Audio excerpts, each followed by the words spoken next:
In this video I'm going to show you how to change how a line that you've already drawn is specified in Node.js. So in a previous video I drew this boundary on here, and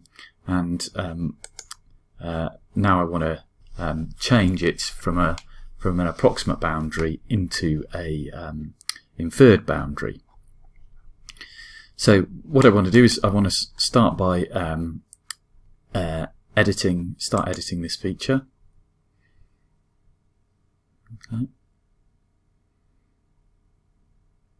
Okay, now I want to be in the editor window. I want to select this editor tool, and then I can click and I'll select it. And then what I want to do is I want to go into the open the attribute table. Okay, and you can see that it's down as approximate on here, APP. That's defined in here. So I can change it to let's change it to inferred. And now you'll see that it'll draw it in a different.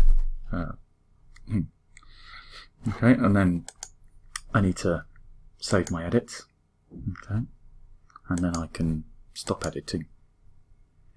And now you can see that now, rather than having the dotted line, it's got the dashed line for an inferred boundary. And I could do the same thing for anything in here. So, you know, for instance, if I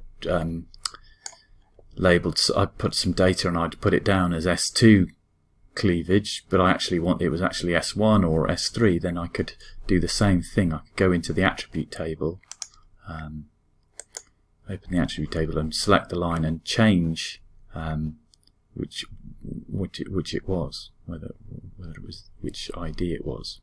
Okay.